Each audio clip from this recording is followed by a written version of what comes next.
बिस्मिल्लाहिर्रहमानिर्रहीम। अस्सलाम वालेकुम नाज़रीन, मैं हूं मोहम्मद फ़ैसल और आप देख रहे हैं सितारा टीवी। उम्मीद करते हैं सब दोस्त खैरियत से होंगे।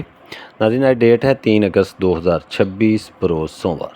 गला मंडी उकाड़ा से मकई के रेट्स के साथ आप नाज़रीन की खिदमत में हाज़िर हैं।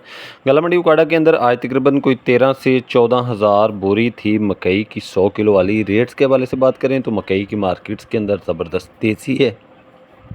किसी फीड मिल ने अपना रेट आज भी कम नहीं किया। सब फीड मिलों के रेट जो हैं वो तेज़ ही रहे हैं, तो मंडियों के अंदर भी मार्केट जो है वो तेज़ी की तरफ रही है। जो ज़्यादा फुल कमज़ोर माल थे वो 2350 रुपये से लेकर 2450-2500 की पोजीशन में सेल होते रहे हैं, और जो कुछ दरमियाने माल थे वो 2550 रुपये से लेकर 2700-2750 की पोजीशन में आज भी गला मंडी उकाड़ा के अंदर सेल होते रहे हैं।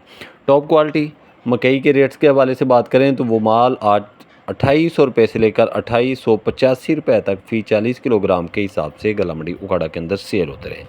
गला मंडी उकाड़ा के अंदर नई बहारिया मकई का रेस टॉप रेट आज 2885 रुपये रहा है। बहुत सारे माल हैं जो 2820, 25, 30, 50 की पोजीशन में आज भी गला मंडी उकाड़ा के अंदर सेल होते रहे हैं। उम्मीद है कि मकई की मार्केट जो है मजबूत रहेगी। जल्द आपको 3000-3500 वाले जो रेट्स हैं वो अपन नाज़रीन तक हम पहुंचाने की कोशिश करेंगे। जैसे ही रेट तेज़ होगा, जैसी कोई बड़ी खबर आएगी तो आपके साथ ज़रूर शेयर करेंगे। हमें दीजिए इजाज़त, अपना रखिए ख्याल। अल्लाह हाफिज़।